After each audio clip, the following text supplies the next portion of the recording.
అది ఆల్మోస్ట్ ఇద్దరికి equal oats వస్తున్నాయి.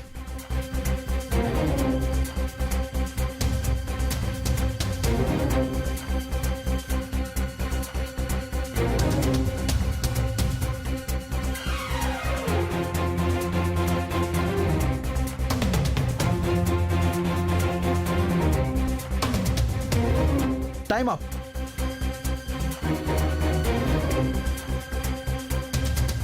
ఆడియన్స్ ఓటింగ్ ప్రకారం విన్నర్ ఎవరంటే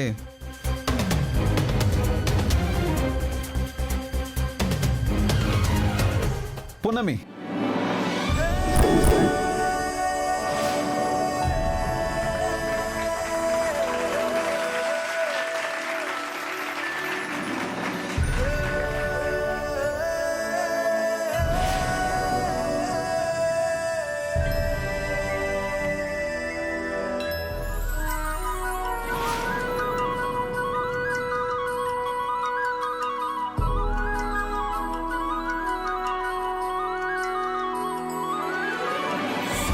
పున్నమి,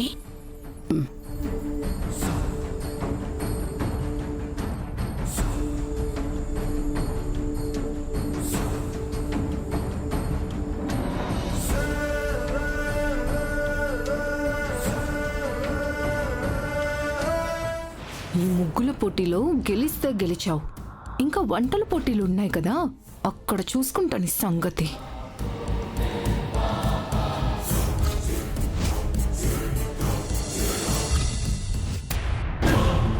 అది గెలవడం ఏంటే? అది ముగ్గుల పోటీలో గెలిచినట్టు మాత్రమే కాదు, మన మీద కూడా గెలిచినట్టు. ఓ మై గాడ్, మన ముగ్గులన్నీ సోషల్ మీడియాలో పెట్టారే. దాని ముగ్గుకి 50K లైక్స్ వచ్చాయి. మయూక ముగ్గుకి మాత్రం 25K కూడా రీచ్ అవ్వలేదే. అసలే ముగ్గుల పోటీలో ఓడిపోయినని కుమిలిపోతుంటే నువ్వేమో అదే ముగ్గుల గురించి, దాని ముగ్గుల లైకుల గురించి మాట్లాడుతున్నావేంటి? మాట్లాడడం కాదే, నువ్వే చూడు దాని ముగ్గుకి లైకులు ఎలా వచ్చేస్తున్నాయో.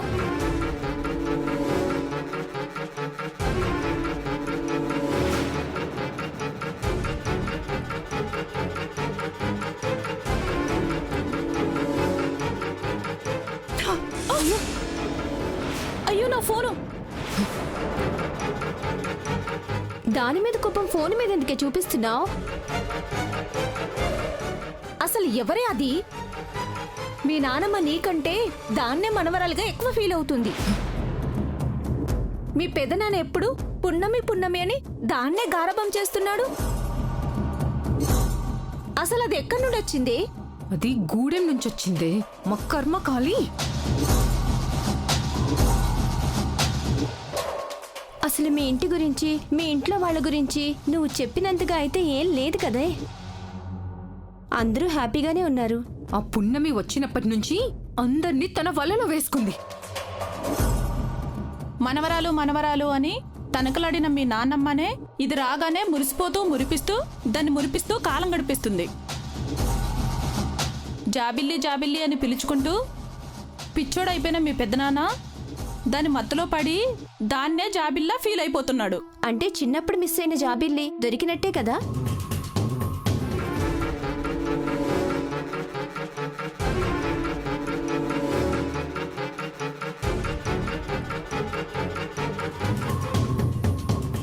వాళ్ళు కోరుకున్న జాబిల్లి రాకపోయినా వాళ్ళందరూ హ్యాపీగా ఉన్నారంటే జాబిల్లిగా ఈ పున్నమిని ఫిక్స్ అయినట్టే. అంతే కదా మయూక?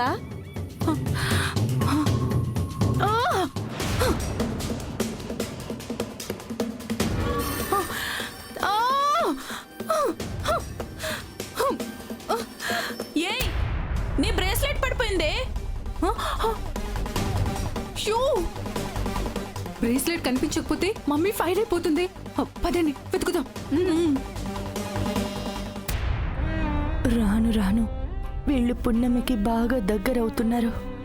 ఇక్కడుండే కొద్దీ పున్నమికి ప్రమాదం అనిపిస్తోంది. నేనొచ్చిన కాడి నుంచి ప్రతిరోజు ఏదో ఒక గొడవ చేస్తూనే ఉన్నారు, అవమానిస్తూనే ఉన్నారు. పున్నమి అంటేనే ఇలా ఉన్నారు.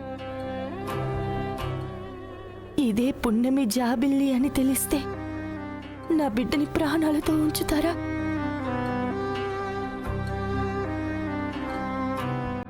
అమ్మా, అంత దీర్ఘంగా ఆలోచిస్తున్నావు? ఏం లేదమ్మా, ఈ మజ్జిగ తాగు. ఈ మజ్జిగ మళ్ళీ తాగుతా గాని ముందు నీ చేతులివ్వు. నా చేతులు ఎందుకు పున్నమి? అమ్మా చెయ్యివ్వు. నువ్వు మజ్జిగ తాగు.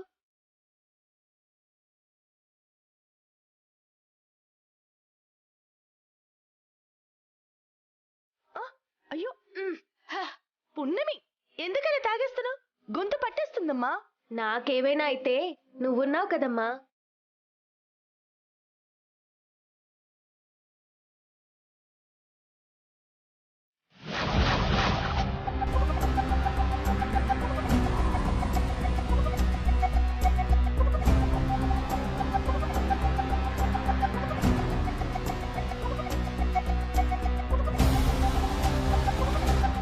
పున్నమి, ఏం చేస్తున్నావమ్మా? ఆగమ్మా. ఏంటి ఆ చెయ్యి లేవు. అరే పున్నమి, ఏంటమ్మా ఇది? ఎందుకు ఇదంతా? అబ్బా ఎంత బాగున్నాయో గాజులు.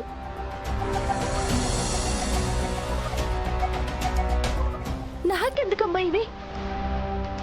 ఇవన్నీ నాకంటే ఈ ఇంటి వారసురాలమైన నీ చేతికే బాగుంటాయి.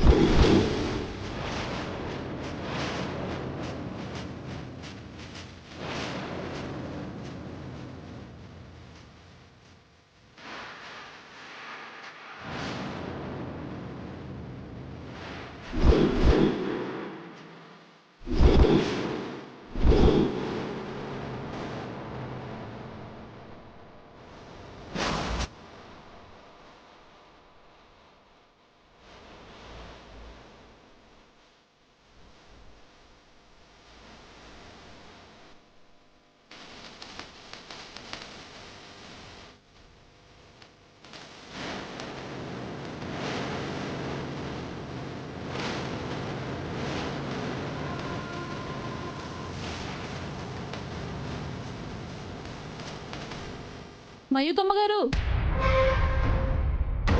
వైదికమ్మ గారు మిమ్మల్ని రమ్మంటున్నారు.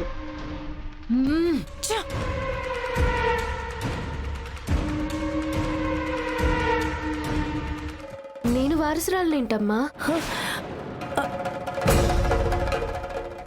అంటే అదేనమ్మా, అయ్యగారు ఈ ఇంటి వారసురాలు జాబిల్లి స్థానంలో నిన్ను ఊహించుకుంటున్నారు కదా పున్నమి, ఆ ఉద్దేశంతో అన్నాను.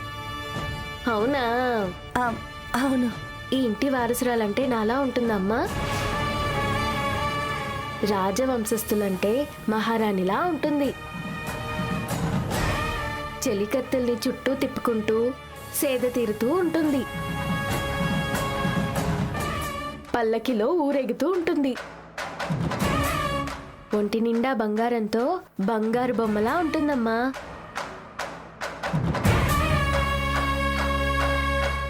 అమ్మా, నాన్నుండుంటే మనకు కూడా ఇలాంటి బంగారు గాజులు కొనిచ్చేవాడు, ముఖ్యంగా నీకు.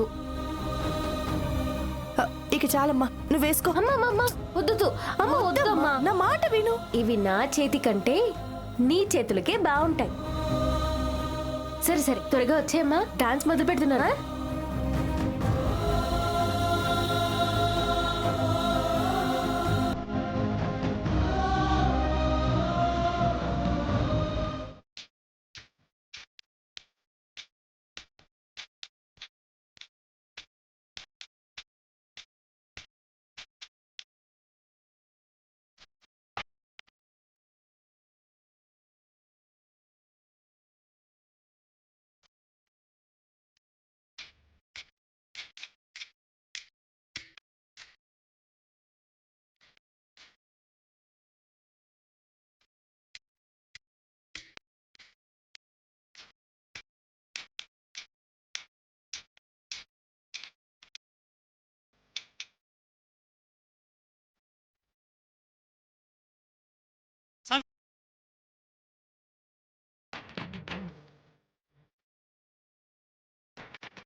సూపర్ అమ్మా.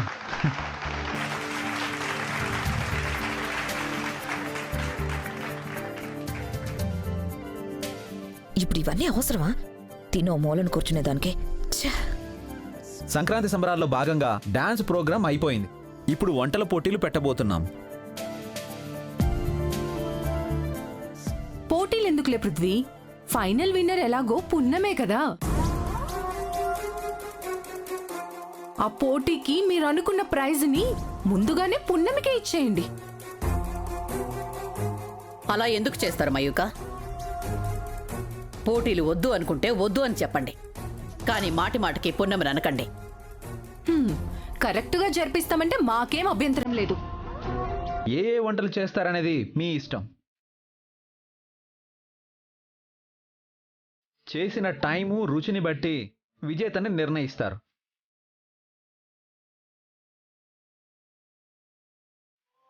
గెలిచిన వాళ్ళకి మేకప్ కిట్ బహుమతిగా ఇవ్వబడుతుంది.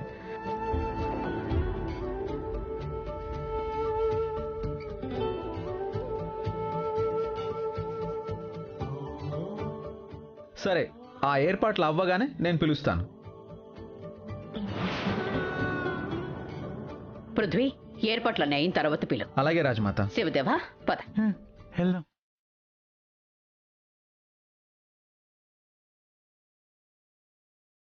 ఇప్పుడు ఇది గనక వంటల పోటీల్లో పాల్గొందంటే ఇదే గెలుస్తుంది. ముగ్గుల పోటీల్లో ఎలాగో ఓడిపోయాను, ఇప్పుడు వంటల పోటీలో కూడా ఓడిపోతే ఏమైనా ఉందా? అది అసలు పోటీలోనే పాల్గొనకుండా ఏదో ఒకటి చెయ్యాలి.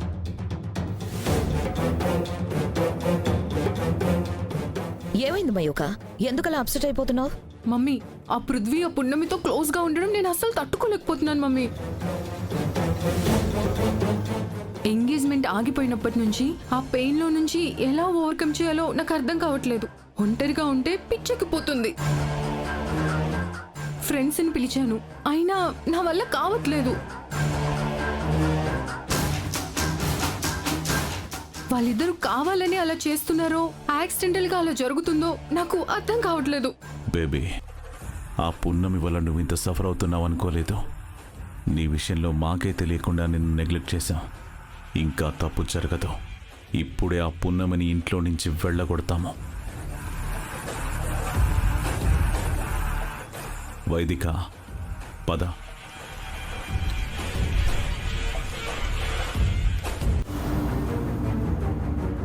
అత్తయ్య, ఏమ్మా? మయూక మేమెంత చెప్పినా వినట్లేదు. వెళ్ళిపోతానంటుంది. ఏమైంది మయూక? నానమ్మ, నాకు ఈ ఇంట్లో ఉండాలనిపించట్లేదు నానమ్మ. నాకు నచ్చింది ఏదో జరగట్లేదు.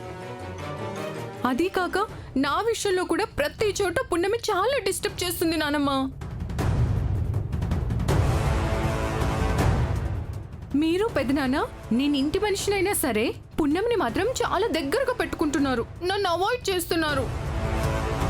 ఆ పున్నమి ఇక్కడ ఉండగా నాకు ప్రశాంతత ఉండదు. మీరెలాగో ఆ పున్నమిని ఇంట్లోంచి పంపట్లేదు కాబట్టి ఆ పున్నమి వెళ్ళేంత వరకు నేనే బయటకు వెళ్ళిపోతాను నానమ్మా. మయూక, పున్నమి వల్ల నీకొచ్చిన ఇబ్బంది ఏమిటో నాకేమీ అర్థం కావడం లేదు. మీ పెదనాన్న ప్రాణాలు ఎన్నిసార్లు కాపాడిందో నీకు తెలీదా? పున్నమి లేకుంటే మీ పెదనాన్న ఉండేవారా? మీ పెదనాన్న లేకుంటే నేనుండేదాన్నా. మీరిద్దరూ లేకుంటేనే మాకు బాగుండేది. సింహాసనం పైన నా కూతురు, రాజ్యాధికారం మీద నా భర్త, ఇద్దరికి మధ్య నేను హాయిగా ఉండేవాళ్ళం. ఆలోచించు. లేదు నానమ్మ, తనుంటే నేను ఈ ఇంట్లో ఉండలేను. మీరే చెప్పండి, మీకు తానే అంత ఇష్టమైతే తన్నే ఉంచుకోండి, నేను వెళ్ళిపోతా. ఇవాళ్టితో పండగ అయిపోతుంది. 2 రోజుల్లో ఆలోచిద్దాంలే. 2 రోజుల్లో వెళ్తే ఓకే నానమ్మ. లేదు వాళ్ళు వెళ్ళరు, పంపించడం కుదరదు అంటే నేనే వెళ్ళిపోతాను.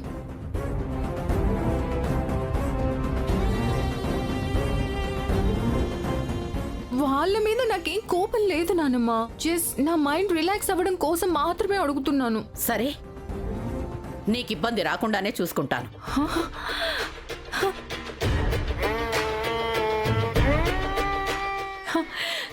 నానమ్మా. థ్యాంక్ యూ సో మచ్ నానమ్మా. చాలా హ్యాపీగా ఉంది. మమ్మీ, నానమ్మ ఒప్పుకున్నారు. పదండి వెళ్దాం. థ్యాంక్ యూ సో మచ్ నానమ్మా. పదండి, రండి.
పున్నమి వాళ్ళు ఇంకో 2 రోజుల్లో ఊరెళ్ళిపోతున్నారు. నువ్వు లక్ష్మితో పాటెళ్ళి వాళ్ళిద్దరికి బట్టలు తీసుకురా. అలాగే 10 లక్షల డబ్బులు కూడా వాళ్ళకి ఏర్పాటు చేయి.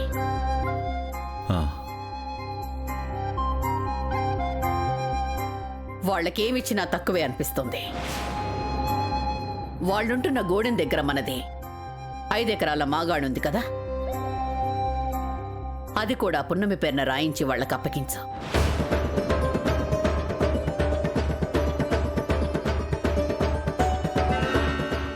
ఏంటత్తయ్య మీరు చెప్తుంది?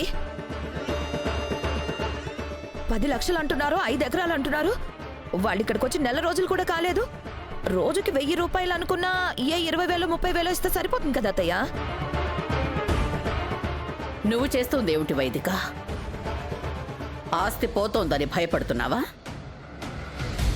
లేకపోతే ఆస్తి మిగలాలని సలహా ఇస్తున్నావా? ఎప్పుడు ఏం చేయాలో నాకు తెలీదా? ఇప్పటి వరకు నేను ఎవరి సలహాలు తీసుకోలేదు, తీసుకోను కూడా. దేహి అని వచ్చినోడికి పిడికెడు బియ్యం పోస్తాం కానీ బస్తాలు బస్తాలు ఇవ్వం కదా అత్తయ్య. వైదిక, పున్నమి నీకు దేహి అని చేయి చాచిన యాచకురాల్లా అనిపిస్తుందేమో కాని నాకు మాత్రం నా బిడ్డ ప్రాణాల్ని భిక్షగా వేసిన దేవతలా కనిపిస్తోంది వైదిక. అన్నట్టు శివదేవుని బతికించుకోవడం కోసం డాక్టర్స్కి హాస్పిటల్స్కి ఎంత ఖర్చు చేశామో నీకు గుర్తుంది కదా? ఇప్పటిదాకా 2 కోట్లు ఖర్చు పెట్టారు.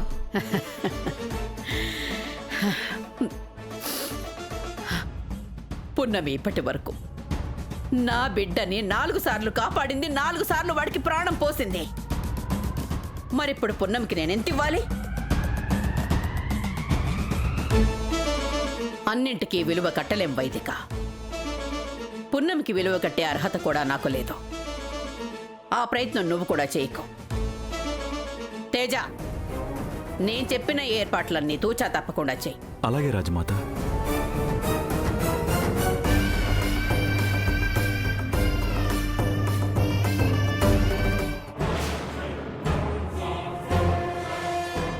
ఎవరికి ఎంత విలువ కట్టాలో నాకు బాగా తెలుసు.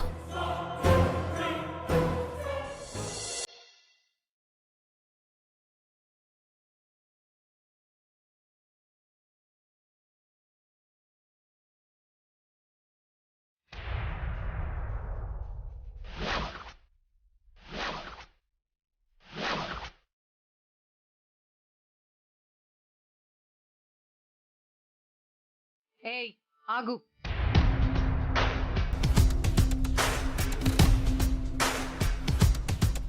ఏంటమ్మా, నన్ను వెళ్ళనివ్వండి. వంటల పోటీకి ఏర్పాటు చేసుకోవాలి. నువ్వు వెళ్ళకపోతే పోటీ ఏమైనా ఆగిపోతుందా? అదేంటమ్మా అలా అంటారు? చూడు, ఈ పోటీలో నువ్వు పాల్గొనట్లేదు. నీ వల్ల ప్రతిదీ పాడైపోతుంది. అందరూ హట్ అవుతున్నారు.